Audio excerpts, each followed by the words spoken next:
Alrighty, good morning, everybody. Hey, good morning. How are you doing? Good. Thank you for coming out today for our monthly lunchbox lecture. I'm Amber Mitchell, Public Engagement and Community Programs Coordinator here at the museum. Again, thank you all so much for joining us today, both here on campus and, of course, online via Facebook. So a few things before we get started. For those of you in the room, please silence your cell phones to show proper respect to our speakers. So please turn them on silent, put them on vibrate, turn them off. Either way, let's not have anything ring today. Some upcoming events that you might be interested in happening here on campus. If you haven't bought your tickets already, we do have more tickets available for the Drafts for Crafts fundraiser. That's going to be on March 22nd this week. I believe that's the 22nd. It's Friday. We're almost done with March, guys. So Drafts for Crafts, of course, is going to be always a fun event here on campus. I believe it's all over the entire campus. And those, I'm not exactly sure on the price point of those, but if you go to our website, you can definitely take a look and buy your ticket. On Monday, March 25th, so this upcoming Monday, we have Wardrobe, an evening of World War II vintage fashions. We are going to highlight a couple of pieces from our collection that are World War II era pieces, women's clothing from our collection, as well as have a vintage-inspired fashion show here on site. That's going to be in the Stage Door Canteen. We do have a few tickets available left for that, but we're really close to selling out. So if your heart is set on seeing the ladies in beautiful gowns and dresses, please come on out for that and register as soon as possible. And then lastly, if you haven't noticed already, our newest exhibit, in memory of what I cannot say, The Art of Guy de Montlar, just opened upstairs. It is in its, I think, completing its very first week.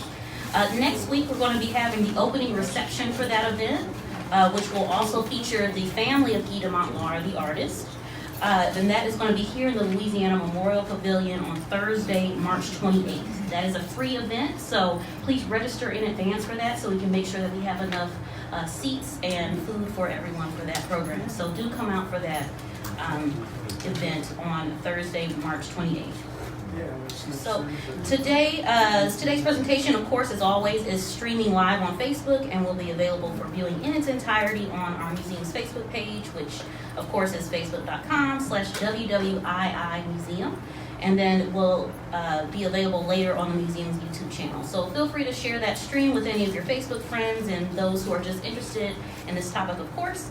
And for those of you who are watching the stream, welcome, and please leave a question for our speaker in the comment section at the bottom, and he'll get to those at the end. So now that my housekeeping is out of the way, I know you guys are tired of hearing from me, I'm going to go ahead and introduce today's speaker, Dr. George Ferencz. Dr. Ferencz is a music professor at the University of Wisconsin-Whitewater, so where it's very, very cold right now and not balmy as it is down here. He is recognized worldwide for his research on the American composer and arranger, Robert Russell Bennett, who, as we'll see today, had a lot to do with today's subject. He's got a book out about Victory at Sea, which is about 80% done, and so he's here to share his research with us. So please join me in welcoming Dr. George Ferencz.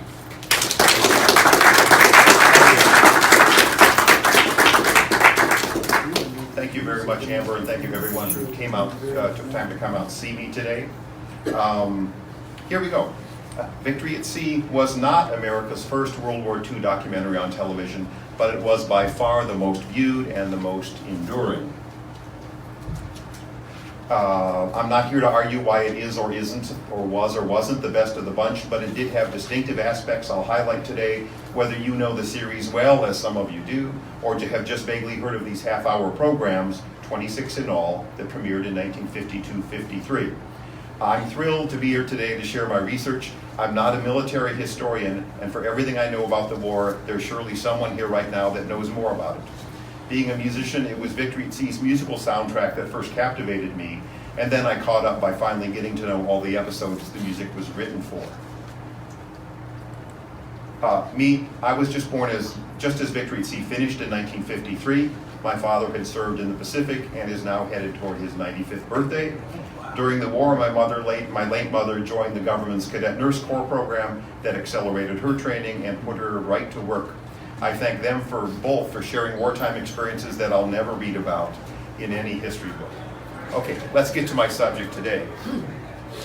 To my college music students who have never heard of Victory at Sea, I explained that it was NBC's season-long weekly World War II documentary featuring wartime film footage accompanied by terse narration and non-stop orchestra music. What Victory at Sea didn't have was talking heads, still photographs, or any brand new recreation footage. Your handout begins with the names of the production team, whom we'll meet in a minute, followed by each episode's title and description. Victory at Sea was not limited to the U.S. Navy's activities or even America's. There's lots of film from our allies and from the Axis nations. The series, which I'll just call Victory right now, was a great success with an amazingly long afterlife in syndication. Syndication meaning reruns. Here's the basic chronology you'll find everywhere. In 1949, this Navy veteran named Henry Salomon pitches the idea of NBC to its executive Robert Sarnoff, whom Salomon had been a Harvard classmate with. Sarnoff had access. His father was David Sarnoff, the RCA NBC chairman. NBC thought about it for a while, eventually approved, and the Navy consented to assist by early in 1951. We're going to spend a lot of time in the early 50s here today. NBC hired Mr. Salomon and then a production team to draft the scripts, choose the footage, and add the music, and then it debuted that October of 1952. That was right before the Eisenhower-Stevenson election, by the way. That's where we are, historically speaking. What I just said, of course, is just a thumbnail sketch of the whole story. For those of you little acquainted with Victory at Sea, perhaps my presentation will motivate you to view some or maybe all the episodes. Even if you see it as dated or a production reflecting its time, I hope you'll take in what made it a must-see program for a couple of generations, most notably those who had lived through the war years. Some of you here, and thank you for coming, first viewed Victory at Sea before I did, perhaps also saw reruns and maybe even owned it on home video. Still, I guarantee I'll give you a fuller appreciation of how it came to be and a broader context in which to view these programs from now on. Episode 1 begins in September 1939 with Germany's offensive in Poland and its submarines, the U-boats, in the Atlantic. Already the series is about more than our Navy or even the United States. This first episode has bright spots to celebrate, things like England's success in the Battle of Britain, but these are far outweighed by the bad news. Germany's moves into Holland, Belgium, and France, their U-boat successes against the ships crossing the Atlantic to supply Great Britain, and the humiliation of Dunkirk. And that's just in episode 1. We're moving pretty fast, but when Victory at Sea debuted, most of the audience have lived through the war years and wasn't learning the whole story anew. Now, I won't talk at you today for nearly an hour without showing a sample, but how do I choose? The episodes weren't quite 30 minutes long, but still 26 of those add up to more than 11 and a half hours of film. I'd love to screen them all right now. Imagine Amber in the museum promoting a Victory at Sea marathon, but that would take us until just about midnight. Let's look at a little bit of episode 1, its ending. You might think that NBC would finish this first installment with something really upbeat, making viewers want to return the next week. But at the episode's conclusion, Germany's U-boats are all powerful in the Atlantic, menacing the convoys that supply England, the convoys that we see here escorted by the Royal Navy.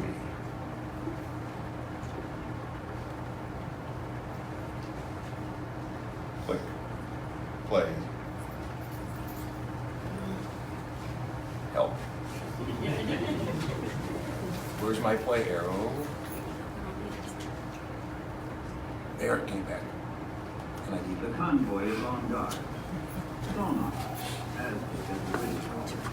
Sends the sound wave into the depth, searching for a return echo from the enemy.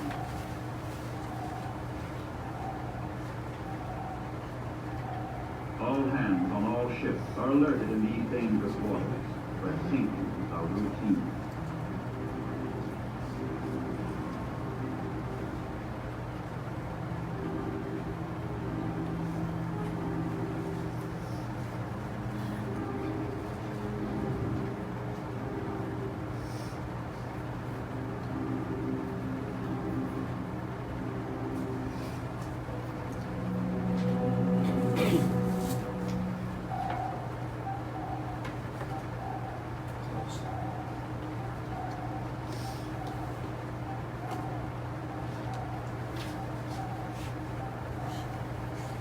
Contact. Too late.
victories against England proved to the Germans the invincibility of the Third Reich.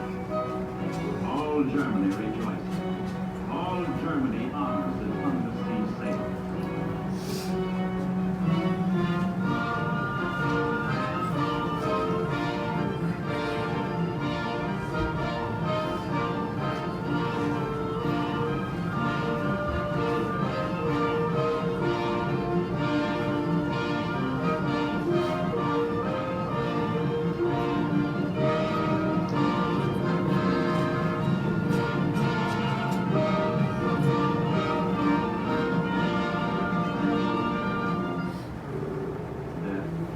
And destruction of the cause of celebration.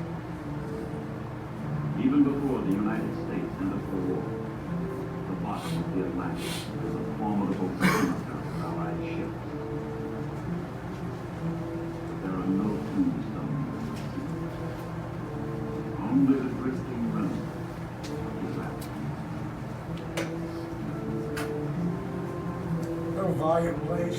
This is as loud as we can set it.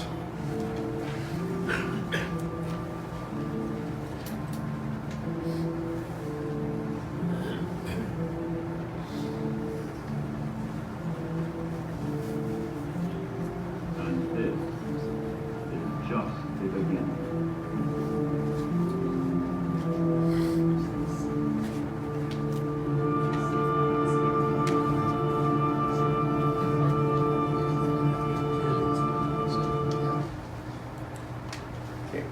Perhaps you're a Ken Burns fan. Oh, that's not Ken Burns. Perhaps you're a Ken Burns fan accustomed to documentaries with a low-key, expansive narration and lots of wistful melancholy, but that's the exception in Victory. The narration is delivered in the dramatic newsreel style of the day, and the music doesn't come from a doleful soul piano or mandolin or violin, but from a big orchestra in the grand, vivid tradition of Golden Age Hollywood. Again, remember, Victory is really a series of 26 half-hour documentary films.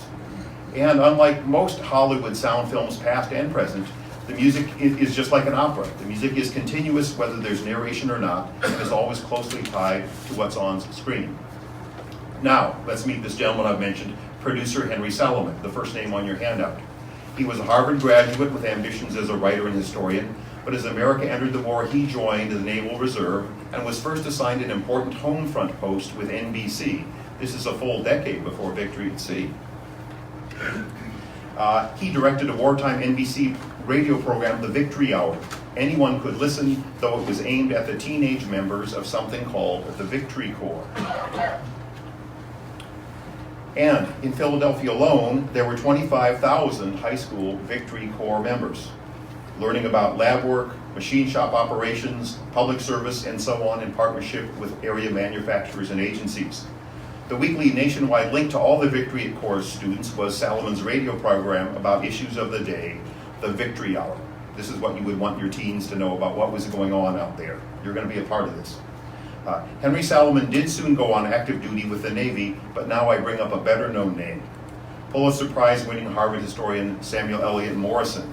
In 1942, he proposed to President Roosevelt to prepare a history of the Navy's operations in the war and to gather information while it was all unfolding.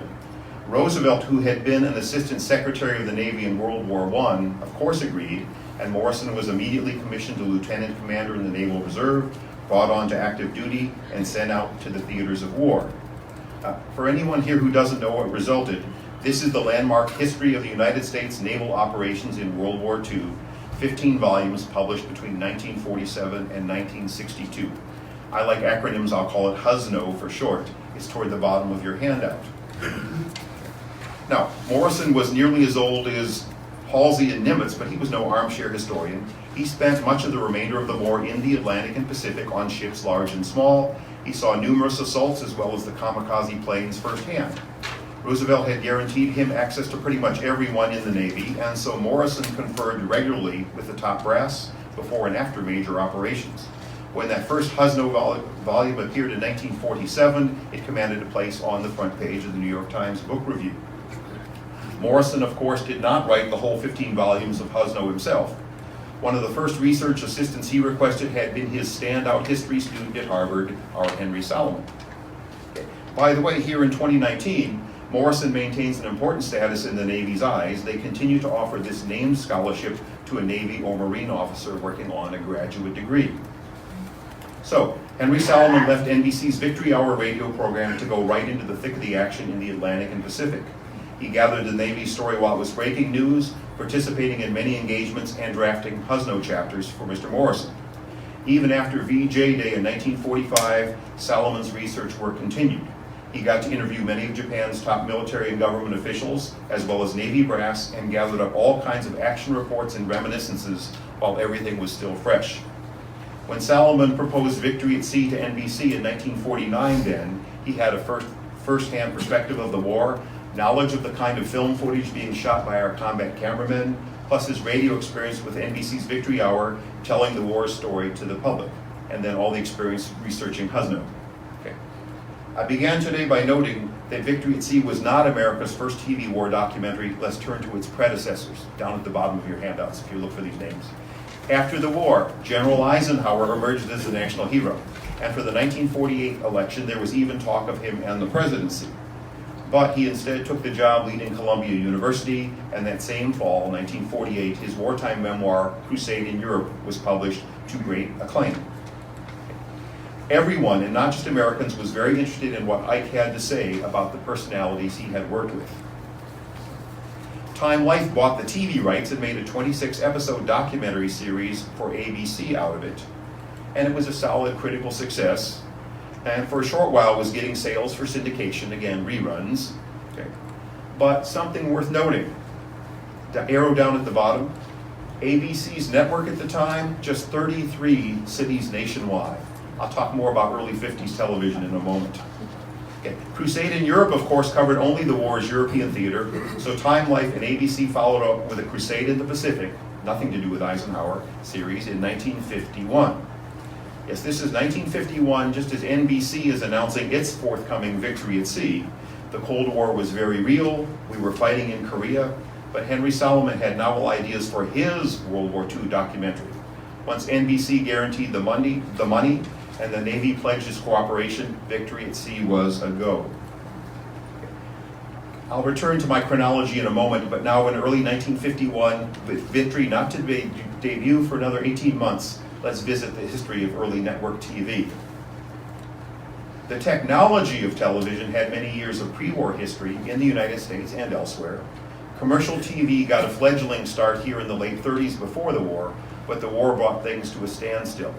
After 1945, TV picked up quickly, and in the late 40s and early 50s, there was a growth spurt of television stations and of homes with TV receivers, unmatched ever since. As you see here, in 1949, when Henry Salomon first proposed Victory at Sea, there were only 1 million sets in U.S. homes. During the show's 1952-53 broadcast year alone, the total jumped from 15 to 21 million. Important distinction. Radio was then a mature technology, stations dotting the country, any broadcast capable of reaching a home or automobile many, many miles away. Television, however, had a broadcast range of perhaps 50 miles, relatively few stations, all of them located in metro areas. NBC's network map of 1953 gives an illustration. The dots are where the stations are. Okay. Our country's population was more northern and eastern than it is today, and the network reflected that. Small numbers here you won't be able to see. In terms of percentages, it's not surprising that in states in the Boston and New York, Washington, D.C. corridor, nearly 80% of homes then had televisions. In the states closest to us right now, less than a third, mostly clustered around the big cities, naturally. Nevada, Idaho, and the Dakotas, just 2% of homes with televisions then, though that would soon change. So we might say that the two Crusade documentaries hit the airwaves a little too early, with so many Americans still out of television's reach. When Victory at Sea debuted, America was about to reach the milestone of half its homes having televisions. Victory thus reached a notably bigger audience. Even better, with all those new TV stations needing programs to broadcast, Victory had a ready syndication market, and the reruns gave NBC a nice steady return on its investment. Let's stay with Victory's gestation period here in 1951-52. NBC had engaged Henry Salomon to produce the series, which meant assembling a staff, deciding on the coverage of the 26 episodes, finding and selecting and reviewing wartime film, getting the scripts written and the music added, and during 1951 some big names got announced. For a scriptwriter, Salomon and NBC hired the noted military and maritime novelist C.S. Forester. If you know his name, it's from his series of Horatio Hornblower novels, vivid writing about naval warfare. Also, I picture here on the right The African Queen, a 1930s Forester novel, but in 1951 a big Hollywood adaptation with Katharine Hepburn and Humphrey Bogart. This added to Forester's luster and of course enhanced his prestige value in NBC's eyes. Next, Robert Montgomery. He had been quite the Hollywood star in the 30s and 40s, interrupted by Navy service during the war. In the early 50s, he jumped to NBC as producer, director, and actor, and agreed to narrate Victory at Sea. Again, another big name for the credits. What about Victory at Sea's music? Henry Salomon wanted that big dramatic orchestra score, and his first choice wasn't a high-profile Hollywood composer like Max Steiner or Alfred Newman, or any of America's big names in the concert hall like Aaron Copland. Salomon wanted the man who would prove to be the biggest name of all on Victory's credits, Richard Rodgers. You likely know Richard Rodgers' name from his big Broadway hits up to this time: Oklahoma, Carousel, South Pacific and The King and I, and a few years later, The Sound of Music in 1959. In the early 1950s, everyone knew who Richard Rodgers was. At one point then, he had 4 musicals running in New York at the same time. Salomon thought of Rodgers' South Pacific with its wartime setting and had his first choice, a name that again added huge prestige to the project. So fast forward to early 1952, the first Victory at Sea episodes are in their finishing stages. NBC had 3 big names on board: Forester, Montgomery, and Rodgers. Your handout has some other staff names not so well known to you, but truly top people in their field. I doubt you've heard of Ike Kleinerman. Before the war, he got into the bottom of the film business in New York and then Hollywood. During the war, he made training films for the Army, and afterwards went to RKO Pathé in New York, making newsreels and industrial films. Here's one of the last things Mr. Kleinerman did for RKO before leaving for Victory at Sea: editing for a 23-year-old journeyman filmmaker named Stanley Kubrick. Okay. Before the war, Clay Adams worked in Hollywood at Fox and RKO. He returned to his hometown New York in 1940 to RKO Pathé, making those Navy training films. When the Navy started up its own film division during the war, Adams was taken into the Naval Reserve as lieutenant commander and continued to do the same kind of training film directing. After the war, Adams returned to RKO Pathé, soon becoming its entire director of commercial and television department, and then was wooed away by NBC for Victory. Technical advisor, Captain Walter Carrig, United States Navy. Carrig, a very capable writer and more, held a series of Navy posts for public information during the war and afterward, including plenty of duty in the theaters of war, a spell as Nimitz's press aide, and so on. I've already talked about Husno, Morrison's 15-volume reference about the Navy in the war, and we can credit Captain Carrig with the Battle Report series of books about the Navy's role in the war. Carrig and Henry Salomon would be the pair who outlined what Victory at Sea's 26 episodes would cover, and Carrig helped in many ways as Salomon's liaison with the Navy. Now, though Victory at Sea didn't advertise itself as based on any particular published book, its roots are in Husno and in Carrig's Battle Report books about the Navy. It can be interesting to read from these books after viewing a parallel Victory at Sea episode. Sometimes a nice little turn of phrase appears in both places. Time to say more about the Navy's cooperation in all this. The Navy shared nearly all of its wartime footage with NBC and helped them access film from the other service branches. Also, the Navy provided a lot of assistance in footage review and processing, including hiring some extra staff.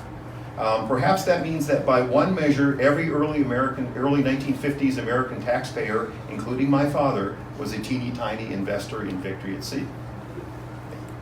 It's 1942. In Washington, the Navy opened its Anacostia Photographic Lab. This is where the Navy's share of the Victory at Sea work would later take place. At Anacostia, the Navy gradually, during the war, took over production of training films it had earlier subcontracted to New York firms like RKO Pathé and to directors like R. Clay Adams. At Anacostia, the Navy stored both raw combat footage and finished training and publicity films. The Navy agreed to provide NBC duplication of selected film, for Victory at Sea, and also staff help with reviewing and the processing I mentioned. Okay. This is an Anacostia picture from that very time while they're helping with Victory at Sea, and there's our producer, Henry Salomon. You see some staff helping review footage are civilians, and of course not in uniform. Here's a Navy wave at an Anacostia Moviola reviewing footage in 1951. For all I know, she was reviewing footage for Victory at Sea. I guess I can't prove it. And for all I know, she's in her mid-80s now and would happily tell us about her Victory at Sea work if we could find her. Written by Henry Salomon with Richard Hanser. I told you earlier about how the blue chip writer C.S. Forrester was hired to do the writing. That just didn't work out. He couldn't adapt his novel-style writing to the terse newsreel style, and he and NBC parted ways. Salomon tried to pick up the slack, but couldn't do all the writing, given his overall producer duties. So Salomon got some script help from another top professional. Richard Hanser had a pre-war career as a newspaper and magazine writer, and then during the war was in Europe with the Army's psychological warfare branch, preparing the leaflets and radio broadcasts you've heard of, working to undermine German morale. You may call those propaganda. After the war, he joined RKO Pathé in New York, writing for documentary films, and when Henry Salomon needed Victory at Sea help in 1952, Hanser fit the bill perfectly. I'll quickly show a couple of Hanser's later books about Germany and the war, which still get cited by other historians, and which have found a broader readership in translations in several languages. Okay. One more big change at NBC between the first staff announcements and the ones we finally see in the credits. Remember our narrator, Robert Montgomery, Robert Montgomery, whom you film noir fans know as the star and director of 1947's Lady in the Lake. He knew plenty about film and TV production, but when Montgomery saw a first rough cut of Victory at Sea's first episode in early 1952, he tore into Henry Salomon, who was not an experienced film producer. Montgomery said it would never fly, he didn't want to be associated with the project, and so NBC relieved him of duty very, very quickly. For a replacement, Richard Rodgers suggested this very theatrical voice, Leonard Graves, who was then Yul Brynner's understudy in The King and I on Broadway. That's the one you hear on the soundtrack. I've introduced almost everyone in the credits, but the musician in me must talk about Robert Russell Bennett and his huge contribution to all this. He's the dignified gentleman on the right. Important distinction again. In classical music, when a composition is credited to Mozart or Wagner or Sousa or whomever, it's understood that that person created every minute, every measure of what you hear, including scoring it for whatever instruments are to play it. In the commercial world, however, it's very often a collaborative thing. Beatles fans all know about George Martin, and 50 plus years later are still arguing about the importance of his contributions to the Beatles' success. In Richard Rodgers' world, the Broadway musical, then and now you see credits with music by Richard Rodgers or Andrew Lloyd Webber or Lin-Manuel Miranda, and then orchestrations by Robert Russell Bennett or David Cullen or Alex Neckelmore. The division of labor is a big study in itself, this whole who does what aspect of creating the final product we hear. Richard Rodgers began writing Broadway musicals in the 1920s, and everyone with a credited orchestrator who finished the job, and Bennett began orchestrating Rodgers' shows 25 years before Victory at Sea. You know some of these hits, Rodgers shows, orchestrations by Bennett. Okay. A few months after Rodgers signed on to do Victory at Sea, that 1951-52, the press noted that Bennett had joined the production. Rodgers never said so publicly, but he told NBC that he would not take on the job unless they'd get Bennett to do the rest of the musical work, just as Bennett had done for Rodgers on Broadway. I'll touch on the music later, but let's get back to all the sources of the film footage you see. Okay. When Victory debuted in October 1952, not every scrap of footage was new to the viewers. A fraction had been released by the government for use in wartime newsreels and such. And yes, some of these scenes had appeared in the two Crusade films I mentioned. Even a little bit of captured Axis newsreels had found their way into American movie theaters during the war. But it was Victory at Sea that opened the floodgates, not only American source footage, but also the film of our allies and Axis nations too. Though Henry Salomon had proposed Victory as a series focusing on the Navy's role, the footage from other allied nations allowed the episodes to be more truly worldwide in scope. The film from Germany and Japan and Italy not only showed their side of major offensive, it also permitted Henry Salomon to personalize enemy sailors, soldiers, and even non-combatants a little bit. Many of the German scenes you see were from its Deutsche Wochenschau newsreel series, including plenty, of course, that was pre-Pearl Harbor or even pre-1939. But Victory at Sea also had some German film that even its citizens had never seen. Some of it captured during the war, some shared by the German government in the 1950s as Victory went into production. In Italy, to simplify things a bit, Mussolini had nationalized the newsreel firms into sort of a government propaganda unit back in the 1920s, and Giornale Luce is the source of a fair amount of Victory at Sea's film from in and around the Mediterranean, including North Africa. Victory has Japanese footage from both military and military sources and things like newsreels. NHK could be said to be the BBC of Japan, if you will. Henry Salomon did use Axis footage to humanize those participants, not just the scenes of big battles, but during their daily routine, perhaps relaxing off duty, showering, or writing letters home. At the lower right is a scene of Japanese soldiers with their dogs far from any of the front lines. Of our Allied sources, the biggest was naturally from Britain's Royal Navy and other military agencies, plus the British newsreels. And that leads to an interesting sidelight. Whereas a high percentage of America's battle footage was shot by our combat cameramen, Navy, Army, Marines, and so on, in Britain a good amount was shot by commercial newsreel cameramen, and that footage becomes the property of the newsreel agency rather than the government. So, our Henry Salomon had to ask Walter Carrig to get the Navy's help, to enlist the aid of the British consulate, to try and get the British newsreel agency's cooperation to get some of the British film he hoped to use in Victory at Sea. It all worked out, but that's another story. Among the other Allied countries who shared footage were Canada, which was very involved in the war from 1939 on, of course, France, India. Victory has some very nice footage of the Indian Navy, New Zealand, and Russia. Returning to American film sources, all of our military branches chipped in with both training films and raw combat footage. But then there's the question of the American newsreels, not entirely different from the situation with the British. During the war, our government decided which scenes filmed by the military would be shared with the public via newsreels. But of the footage shot by America's commercial newsreel firms, say the opening of a new factory or the launching of a ship, it was no certainty that when Victory at Sea was in production, they'd share this footage with NBC. Well, why is that? NBC was and is a radio television firm, and the newsreel agencies in America were predominantly allied with the Hollywood film studios. And the early 1950s, many of you know, was perhaps the peak of their rivalry, with television's growth keeping people at home and away from the movie theaters. So there are indeed some iconic World War II newsreel shots you never see in Victory at Sea, and I believe this is the reason why. That brings me to another aspect of documentary filmmaking, especially relevant these days, recreation footage. On certain cable TV channels, you'll see World War II documentaries about various aspects of the war, its operations and personalities. They contain clips of any surviving 1940s film, period photos, perhaps scans of documents, but are interlaced with new color footage of recreated scenes, whether demolitions men placing explosives or clerical staff at their manual typewriters. It's a thing nowadays, but Henry Salomon was determined not to shoot new scenes for Victory at Sea. That said, they did use some stage footage from training films and the like, and a portion of the episode's 2 Pearl Harbor attack was taken from the recreations in John Ford's 1943 film, December 7th.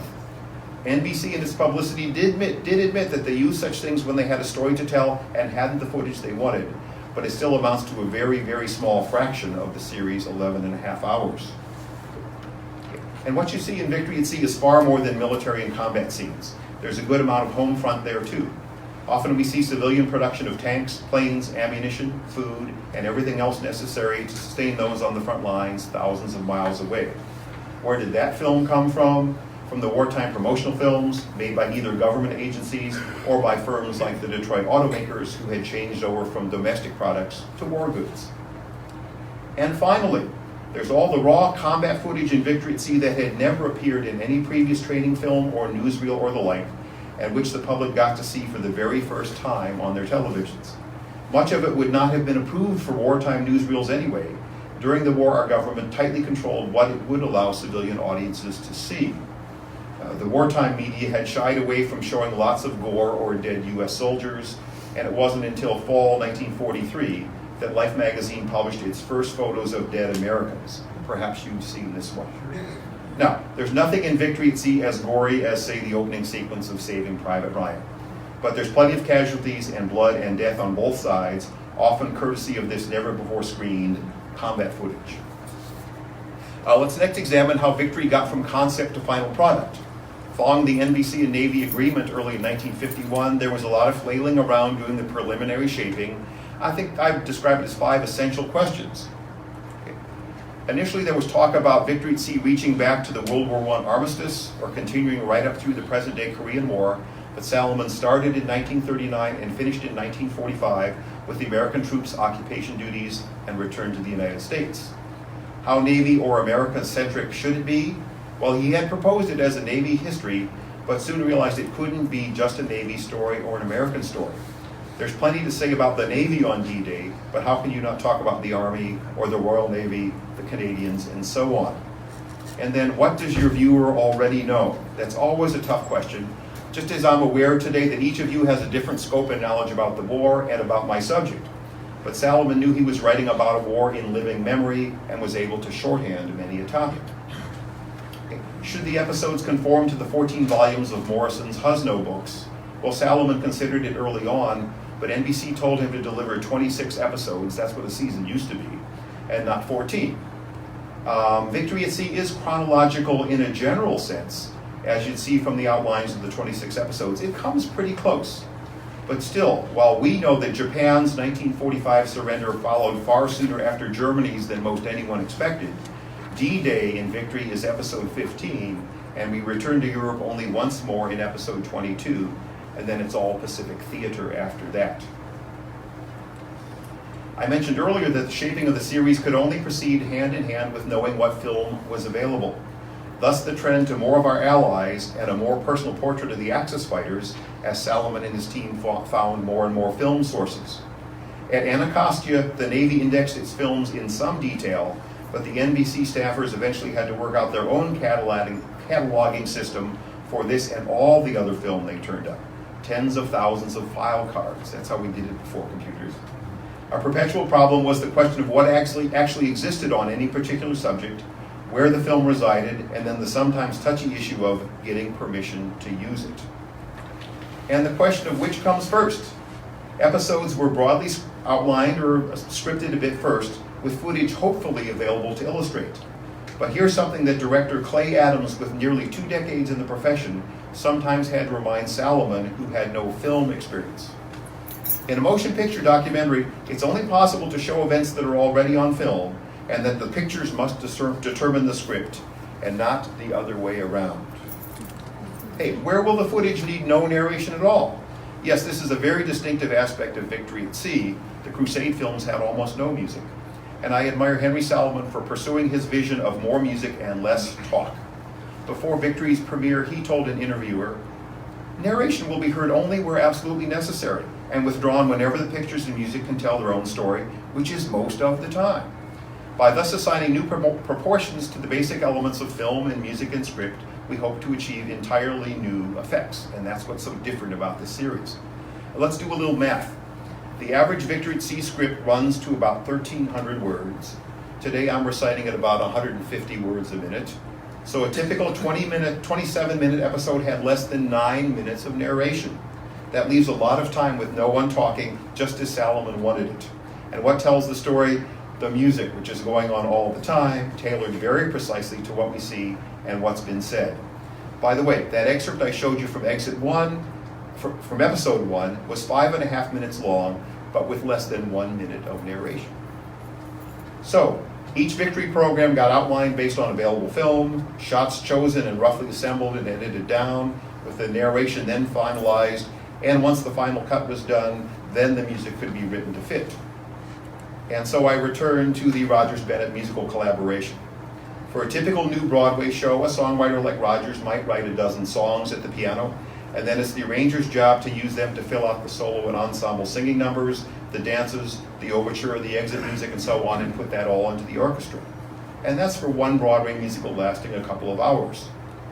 Victory at Sea, remember, totaled about 11 and a half hours of music, sometimes tuneful, other times highly dramatic. What Rogers contributed were short piano pieces. He called them themes, and Bennett did the rest of the heavy lifting. Let's look at and listen to one of Rogers' themes, which Rogers wrote for the first appearance of Germany's U-boats in episode 1, which Bennett then later transformed in countless ways. Here's what it looks like in Richard Rogers' hand.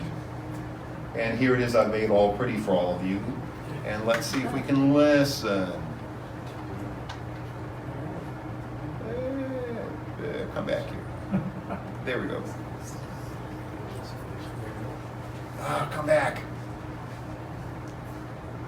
Amber, I'll get it, it's orange. There.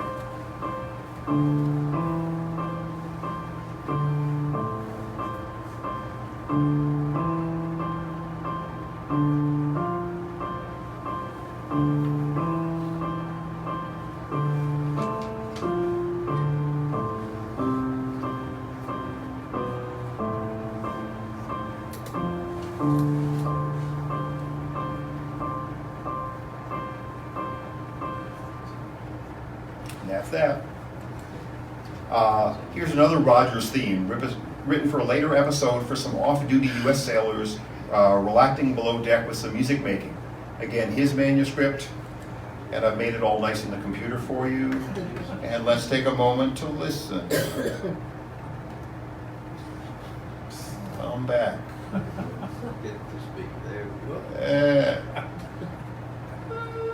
Hold on.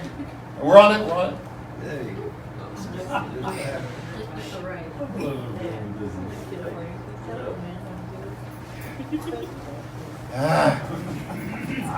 Why am I not getting it? That's it, yeah.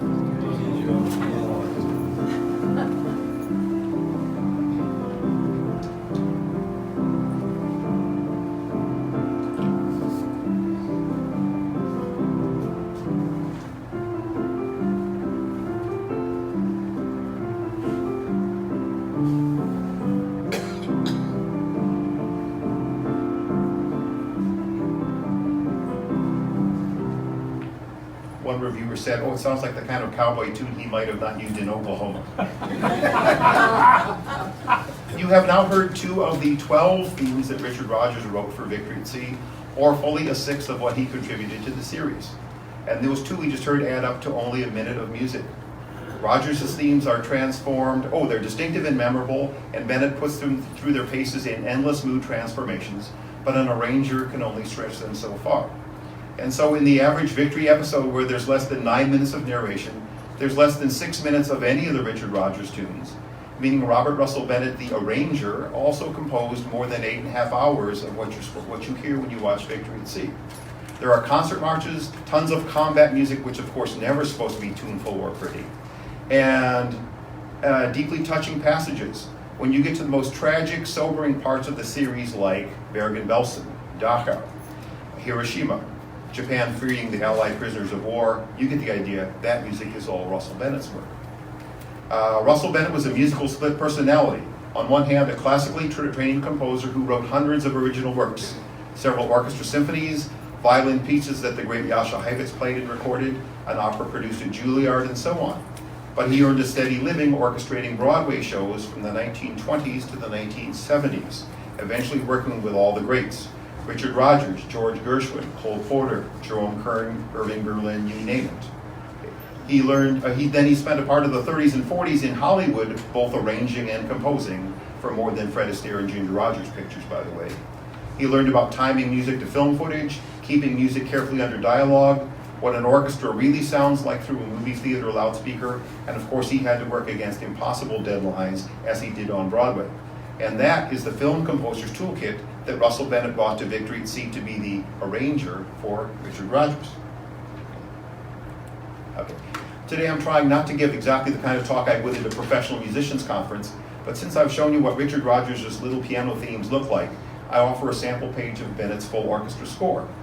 The Rogers 12 themes fit on 18 pieces of paper. Bennett's scores for the series amount to 3,900 pages like this. And he worked in ink, which still impresses me. My professional musician friends always widen their eyes when they realize that he wrote all that out, all 26 episodes, in barely a year's time. If you're further curious about all this, you might enjoy episode 15, the D-Day program. Rogers wrote this new theme for it, a dozen bars with some repeats within, and Russell Bennett makes a 26-minute orchestra score out of it. Okay. Despite what I've described, what I call Victory's Rogers myth got launched and persists even today. Back in the 60s, I bought my first copy of the Guinness Book of World Records, which listed Richard Rogers' 13-hour score as the world's longest symphony. Well, Guinness was just parroting all the publicity since the series debut in the 50s. And bit by bit, the myth got the currency of the press. When Victory got its prestigious Peabody Award in the 50s, Richard Rogers was cited for his 13-hour score. And when the Navy gave Rogers, not Bennett, its highest civilian honor, the Distinguished Public Service Award, the Navy lauded Rogers for, quote, his 13 hours of music, as if that's what Bennett was given to merely put into the orchestra. This is not a revelation today. It's been known to interest musicians for years, but it's one of the persistent legacies of Victory at Sea. Rogers' 12 themes add up to barely 15 minutes of music, but even the most recent Rogers and Hammerstein book published a year ago still gets it wrong. What's a poor researcher to do? Publicly asked me about these records. Now, regardless of who composed or arranged what, the soundtrack music had a huge and long life beyond the debut of the series. Not one LP record, the first one that came out in '53, but a total of 3 between 1953 and 1961. The first was a Platinum Award winner. If you didn't buy it, perhaps your grandfather or father or great-grandfather did. And I need to move on. Successors. Earlier I talked of Victory's predecessors, the 2 Crusade programs. Time to get to its successors because imitation is the sincerest form of flattery. Right after Victory finished its debut season there in May '53, WOR and RKO went in on a similar program about the Marines, Uncommon Valor. If you've never heard of it, it's because it didn't have much staying power in syndication. Well, next, CBS tried its hand with a spotlight on the Air Force, with Walter Cronkite himself narrating Air Power in 1956. It did just fine in the ratings, but once again, didn't get many TV stations wanting to license it for reruns. CBS hired American composer Norm Delajote to do the Air Power music, and he wrote a fine score. They put it out on an LP record, and almost no one bought it. And so there's another televised World War II documentary with nothing like Victory's staying power. One more documentary to mention from American TV a couple years later, ABC's adaptation of the Churchill memoirs, The Valiant Years. Again, 26 episodes with the esteemed actor Richard Burton voicing Churchill's writing. ABC decided that Richard Rogers' music was what made Victory at Sea and hired him again to write his piano themes. No Robert Russell Bennett this time. The music was finished up by a couple of other fine New York arrangers, and the series is a footnote today. The program and music had nothing like Victory at Sea's staying power. I wonder why. By the way, back in 1952, Victory debuted not only in the US, but simultaneously in Canada and on BBC as well, making it arguably the first international TV program. The later reruns were not limited to the US or even to English-speaking nations. NBC was very particular about translations of the narration, determined not to permit the slanting of the commentary differently for other markets. But by the 1960s, Victory had been shown in 40 countries worldwide, even in Germany and Japan. Now, at some point, the reruns in the US slowed down, but then Victory got another lifeline. Early syndication had been on the commercial VHF channels 2 through 13, but then along came public television, with NET preceding the creation of PBS in 1970. Victory at Sea became a staple offering, allowing older generations to see it yet again and bringing series to a new audience. And of course, this all predates home video, the prospect that we consumers can own television or Hollywood programming and can watch it anytime we want to. Victory newly appeared on VHS and other formats, and eventually on DVD. I'll talk about History Channel on the right in a moment. Today, it's pretty much gone from the airwaves, but something always seems to have come along to rescue it from obscurity. If you want to watch it today, it's on YouTube for free, but the History Channel DVD is the one with far better resolution. It came out a few years ago. It can be picked up for lunch money these days if you keep your eyes open on eBay, your local Craigslist or whatever. That's the one you want to get. Okay. Is that fair to say? Sure. Okay. Especially chump change. Especially chump change. Here in the 21st century, the Victory at Sea music continues to have a life of its own. America's high school and college and community bands and orchestras want to play something topical for Memorial Day or July 4th or Veterans Day concerts, and the Victory at Sea medleys that Bennett put together in the 50s still get played all the time. They're nothing but the Rogers tunes strung together with none of Bennett's marches or combat music. For performers or listeners who've never watched the TV series, I really don't know what the music means to them, but it does keep getting programmed. In 2004, for the dedication of the Navy or the National World War II Memorial in Washington, the first thing the Navy band played naturally was that very Victory at Sea medley. Now, today, thanks to YouTube, you can also see Victory's predecessors, Crusade in Europe, Crusade on the Pacific. They're solid, they're straight from the shoulder documentaries, but I think you'll understand why audiences found Victory so much more captivating. That's its longer life in reruns, which we could call cultural persistence. If you're a viewer of the current World War II cable documentaries, you hear a different style of music, you see still photographs, you see recreation footage, but it's hard to escape reuses of the war footage the public first saw in Victory at Sea more than 65 years ago, which today's surviving World War II veteran, like my father, saw when he was perhaps a young family man, not even 30 years old, watching NBC bring this all into his family's living room in the early 50s. Let's reach back there in time once more and consider Victory's impact on a personal level. The 1950s press was loaded with stories like this. Here's a veteran who had served on the escort carrier Guadalcanal in the Atlantic when it captured U-boat U-505 in 1944. Watching Victory with his little son, he got to see himself on screen and relate his war adventure. Another very touching vignette about an Ohio serviceman killed in the Solomon Islands in the Bougainville campaign. His father was watching Victory's episode 7 and briefly saw a wounded man on a stretcher that looked like his late son and contacted NBC. NBC offered him a chance to journey from Ohio to New York and take a close look at all the footage the clip came from and to ascertain that indeed that was the son he had lost. And finally, today you're here at the museum because you're interested in the war. If you didn't know much about Victory at Sea an hour ago, I do hope to have piqued your interest and that you'll give the series a look and perhaps appreciate what it says about its time, the war, those who produced it, and those who were thrilled by it. And if you've watched it on TV and at home video almost as much as I have, I do hope I've widened your perspective, though there will not be a quiz on any of this later. Okay, my email address is on the handout if you want to get in touch with me and send questions afterwards. But my goal today was in 50-ish minutes to present for you and to leave time for questions. Thank you for everyone for attending. Glad to have you here today.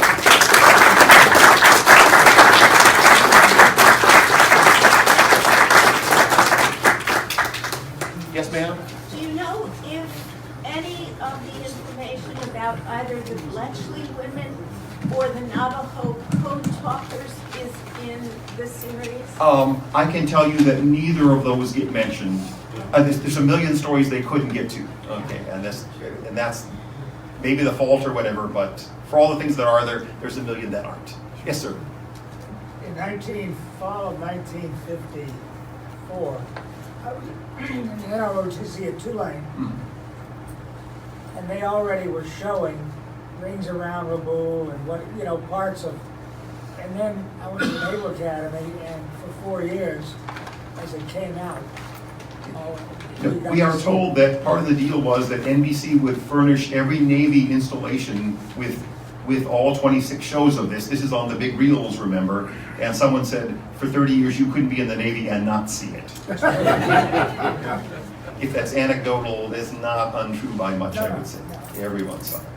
So what kept it going between when it was on TV and when home video happened, it was all those record sales.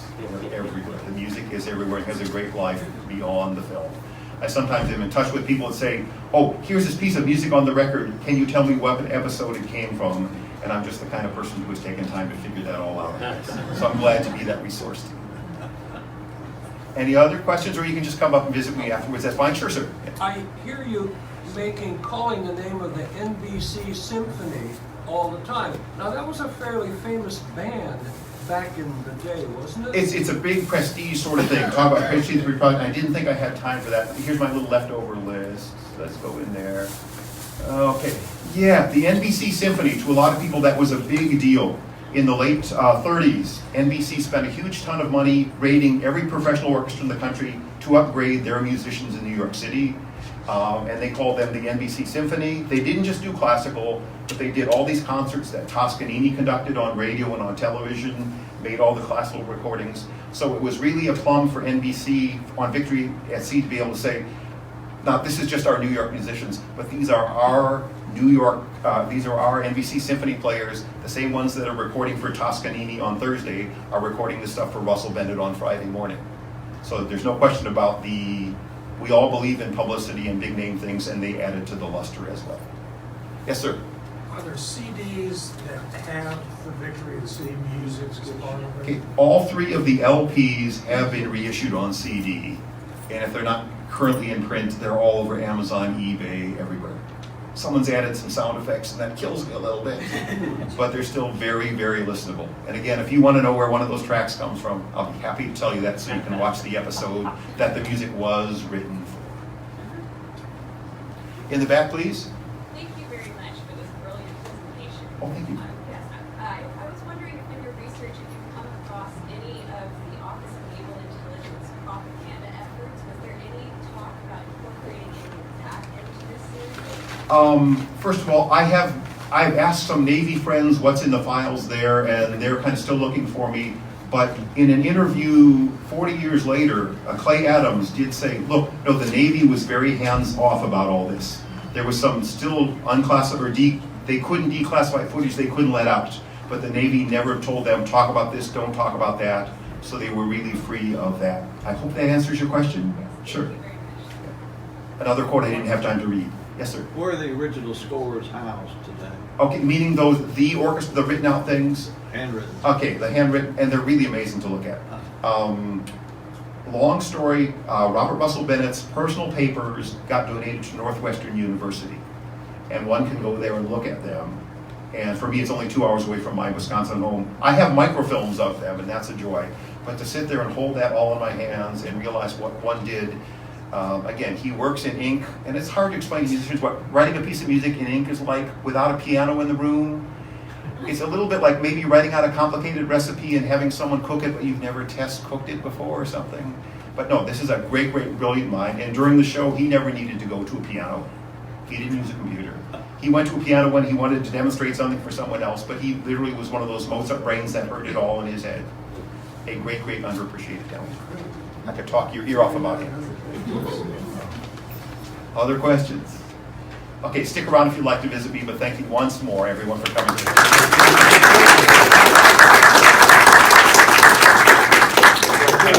DVDs, okay? Okay, so if you want to look on Amazon or on eBay, Victory at Sea, there's going to be a lot of DVDs, but one of the ones that say History channel.